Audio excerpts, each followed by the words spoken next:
Hello everyone. तो आज हम पढ़ने वाले हैं politics in India since independence का chapter number 8 recent developments in Indian politics. तो इससे पिछली वीडियो में हमने देखा कि इंडियन पॉलिटिक्स में क्या 5 मेजर डेवलपमेंट्स हुए। उन डेवलपमेंट से एक मुद्दा था मंडल कमीशन का, हमने देखा राइज हुआ था अदर बैकवर्ड क्लासेस का। उसी मुद्दे के बारे में हम थोड़ा सा और डिटेल में पढ़ेंगे। ओबीसी का मुद्दा बहुत ही इम्पोर्टेंट मुद्दा रहा है हमारे इलेक्शंस में 1990 से और आज भी है। तो ओबीसी है क्या? तो देखो, ओबीसी एक एडमिनिस्ट्रेटिव कैटेगरी है।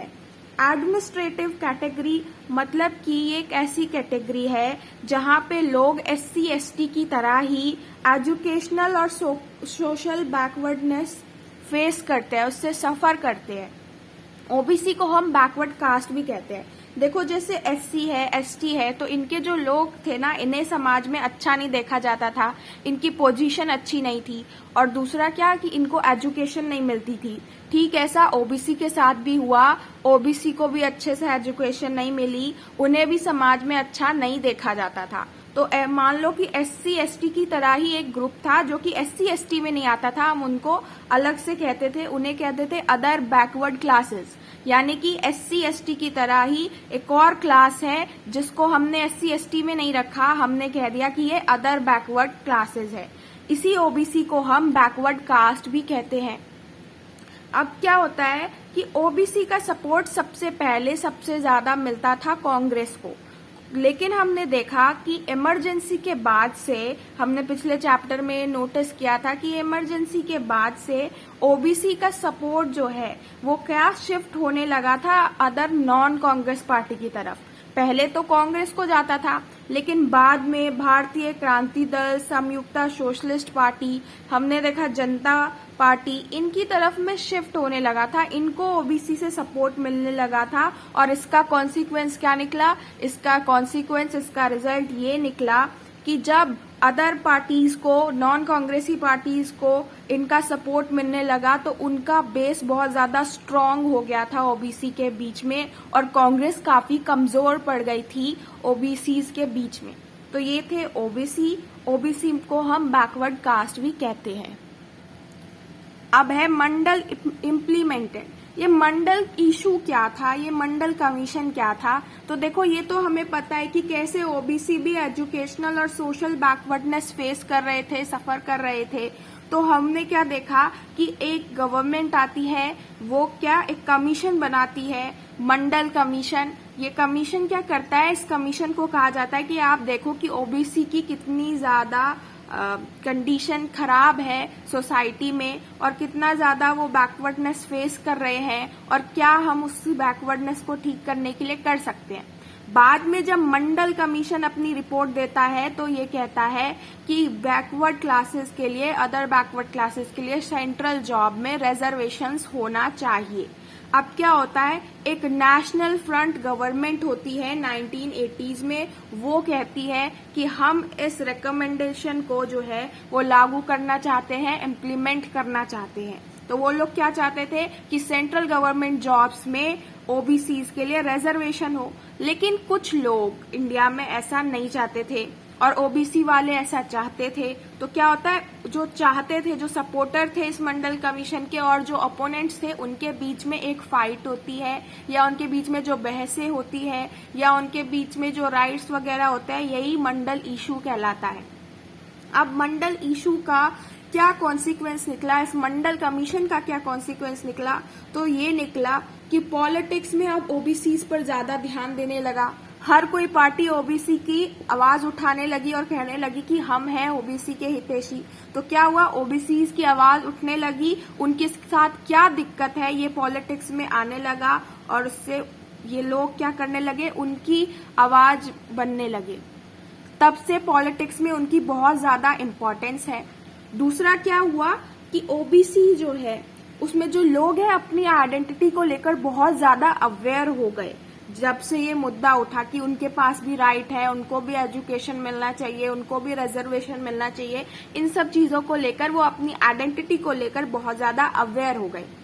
और तीसरा रिजल्ट ये निकला कि बहुत सारी पार्टी जो है वो ये कहने लगी कि इनको बहुत अच्छी बेटर अपॉर्चुनिटीज मिलनी चाहिए, तो उन चीजों को लेकर भी वो लोग जागरूक हो गए कि हाँ, हमें भी एजुकेशन मिलना चाहिए, हमें भी अच्छी अपॉर्चुनिटीज मिलनी चाहिए, हमारा भी राइट है, तो अच्छी अपॉर्चुनिटीज मिले, इसको भी लेकर वो बहुत ज्यादा अवेयर हो गए थे।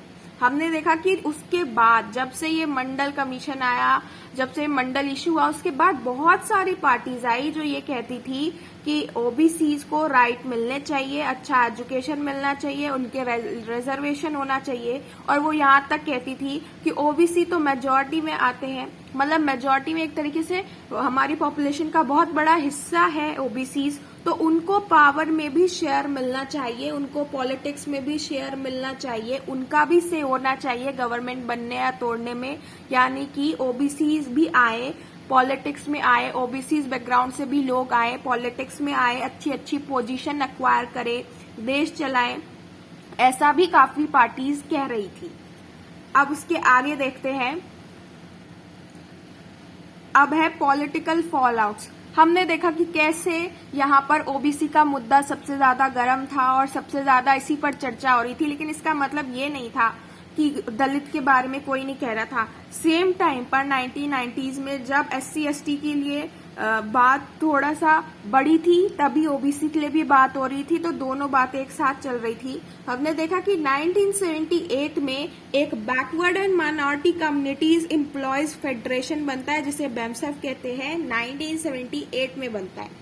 ये कोई नॉर्मल ट्रेड यूनियन नहीं था गवर्नमेंट एम्प्लॉयज का, बल्कि एक ऐसा फेडरेशन था, एक ऐसी ऑर्गेनाइजेशन थी तो जो डायरेक्ट फेवर करती थी कि जो SC ST OBC माइनॉरिटीज है, ये बहुजन है, इनको बहुजन कहते हैं, यहाँ पे लिखा भी हुआ है, ये बहुजन है और इनको पावर में शेयर मिलना चाहिए, इसके हमेशा पक्ष में रहती थी, इसके फेवर में रहती थी और इसको लेकर ही बहुत अपनी बातें रखा करती थी। तो ये फेडरेशन यही करती थी और इस फेडरेशन से क्या हुआ, आगे बना दलित शोषित समाज संघर्ष समिति, और फिर इससे आगे बना बहुजन समाज पार्टी BSP, जो कि हम यूपी में देखते हैं ज्यादातर उनका सपोर्ट जो है वो यूपी से आता है। वैसे तो ये एक छोटी पार्टी थी जिसका ज्यादातर सपोर्ट पंजाब से, हरियाणा से, यूपी से आता था और इसको मेनली बहुजन जो है सपोर्ट किया करते थे। SC ST OBC माइनॉरिटीज ये लोग इसे सपोर्ट किया करते थे। और फिर क्या होता है, फिर हम देखते हैं कि 1989 और 1991 में इलेक्शन होते हैं, जहां पर इसे ब्रेक थ्रू मिलता है, यूपी में बहुत ही अच्छी सक्सेस मिलती है यूपी में। तो ये बहुत ही अजीब बात लगती है। क्यों लगता है लोगों को अजीब ऐसा? क्योंकि देखो, ये इस पार्टी का सपोर्ट बेस क्या था कि बहुजन जो SC ST OBC माइनॉरिटीज है, ये इसका सपोर्ट बेस थे, इनसे इसे सपोर्ट मिलता था, यही इसके सपोर्टर्स थे। और बस दलित के वोटर्स पर एक पार्टी जो है वो इलेक्शन में बहुत अच्छा कर रही थी। ये इस पार्टी में न केवल बहुत अच्छा कर रही थी, बल्कि ये पावर में भी आई थी, BSP से मुख्यमंत्री भी रहे हैं यूपी में। तो इतना अच्छा उनका सपोर्ट था कि वो लोग बहुत बहुत अच्छे पोजीशन पे आ रहे थे पावर में। तो ये उस टाइम पे कुछ लोगों को बहुत ज्यादा सरप्राइजिंग भी लगता था। इसमें बताया गया है कि काशीराम जो है वो BSP के लीडर थे और उनके अंदर जो BSP की पॉलिटिक्स थी वो बहुत ज्यादा प्रैग्मेटिक पॉलिटिक्स थी, प्रैक्टिकल पॉलिटिक्स थी। उस टाइम पे भी इसको जो सपोर्ट था वो दलित से ही मिलता था, बहुजन से ही मिलता था। और फिर हमने देखा कि उसके बाद में टाइम टू टाइम BSP ने क्या किया, अपने सपोर्ट को जो है एक्सपेंड करने की, बढ़ाने की कोशिश की। अब अलग अलग लोगों के बीच भी ये सपोर्ट जुटाना चाहती थी। ओवर द टाइम हमने क्या देखा कि ये SC ST और OBC माइनॉरिटी, इनकी आवाज एक साथ उठाई जाती थी बहुजन के पक्ष में कि बहुजन को शेयर मिलना चाहिए। लेकिन हमने देखा कि ओवर द टाइम ये जो आवाजें हैं वो एक दूसरे के अगेंस्ट भी उठने लगी, मतलब कि SC वर्सेस OBC ऐसे भी आवाजें उठने लगी थी एक टाइम पर। तो ये था OBC का मुद्दा। अब हम पढ़ते हैं अगला मुद्दा, कम्युनलिज्म, सेक्युलरिज्म और डेमोक्रेसी के बारे में। तो हमने देखा कि 1977 में जब इमरजेंसी लग जाती है और उसके बाद हटती है जब 75 में लगती है और 77 में जब हटती है, तो उस टाइम पर जनता पार्टी बनती है जिसमें बहुत सारी पार्टीज आती है। पहले उसे सक्सेस मिलती है, बाद में हार मिलती है। जब हार मिलती है तो जनता पार्टी टूटती है और उस टूटने में जो जनसंघ को सपोर्ट करते थे वो लोग मिलकर भारतीय जनता पार्टी बना लेते हैं। तो जो बीजेपी आज हम जिसे रूलिंग पार्टी कहते हैं, आज जो रूल कर रही है, वो 1980 में बनी थी भारतीय जनता पार्टी। इसकी आइडियोलॉजी थी गांधीयन सोशलिज्म। ये इसी आइडियोलॉजी को फॉलो करती थी। लेकिन इलेक्शन जो हुए 1980, 1984 में उसमें इसे इतनी सक्सेस नहीं मिली इस आइडियोलॉजी की वजह से। तो आफ्टर 1986 के बाद से क्या करती है बीजेपी ज्यादा फोकस करने लगती है हिंदू नेशनलिस्ट एलिमेंट पर और पॉलिटिक्स करने लगती है हिंदुत्व का।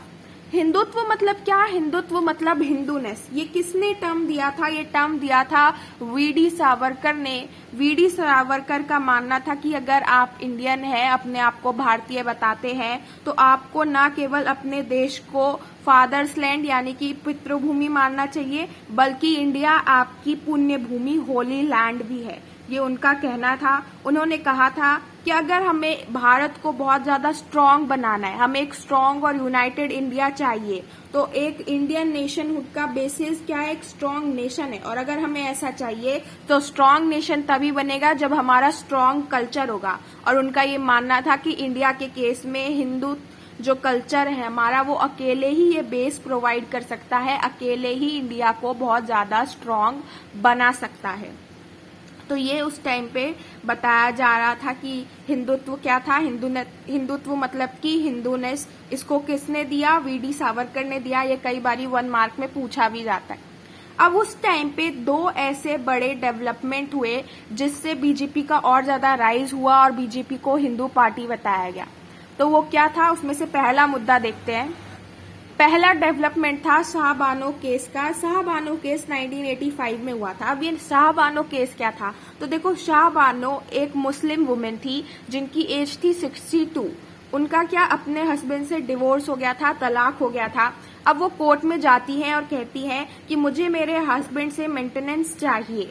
तो अब क्या होता है, कोर्ट उनके पक्ष में फैसला सुनाती है कि हाँ, आपको मेंटेनेंस मिलना चाहिए। तो अब क्या होता है, जब फैसला आता है तो काफी मुस्लिम जो लीडर्स थे उनको लगता है, काफी मुस्लिम के ऑर्थोडॉक्स मुस्लिम जो वहां पे ऑर्गेनाइजेशन होते हैं या लोग होते हैं, उनको लगता है कि ये तो हमारे पर्सनल लॉ में कोई दखल अंदाजी दे रहा है, कोर्ट ऐसे कैसे फैसला सुना सकती है। उसके बाद में क्या होता है, वो जो कांग्रेस में मुस्लिम लीडर्स होते हैं वो मिलकर कांग्रेस पर प्रेशर बनाना शुरू कर देते हैं कि आप कुछ करो, आप ऐसा एक्ट लेकर आओ जिससे ये एससी का जजमेंट जो है वो लागू ना हो। एससी ने गलत जजमेंट दिया है, शाहबानो को मेंटेनेंस नहीं मिलनी चाहिए और ऐसा नहीं होना चाहिए। तो क्या होता है, उन लीडर्स के दबाव में आकर कांग्रेस एक एक्ट लेकर आती है, Muslim women protection of rights and divorce act 1986। ये एक ऐसा एक्ट होता है जिसकी वजह से एससी का जजमेंट जो है वो लागू नहीं होता है, नलीफाई हो जाता है।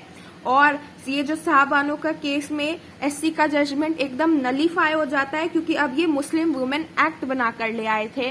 तो इस वजह से काफी सारी वुमेन ऑर्गेनाइजेशन कांग्रेस का और इस एक्ट का जो है वो विरोध करती है। बहुत सारे मुस्लिम लोग भी इसका विरोध करते हैं, काफी लीडर्स भी विरोध करते हैं। और यहाँ पर बीजेपी कहती है कि कैसे कांग्रेस ने ऐसा एक्ट लेकर आई, कैसे ये विमेन के अगेंस्ट है। और सिर्फ विमेन के अगेंस्ट नहीं है, कुछ मुस्लिमों को अपना अपीज करने के लिए, उनको खुश करने के लिए कैसे कांग्रेस एक गलत एक्ट लेकर आ रही है, कैसे एससी का फैसला बदल रही है। इस पर बहुत क्वेश्चन हुए थे और इससे भी बीजेपी का जो है पॉपुलैरिटी बढ़ी थी उस टाइम पर। तो ये था पहला मुद्दा। और दूसरा डेवलपमेंट हुआ था अयोध्या डिस्प्यूट पर, जिसके बारे में हम नेक्स्ट वीडियो में पढ़ेंगे। तब तक के लिए बाय बाय।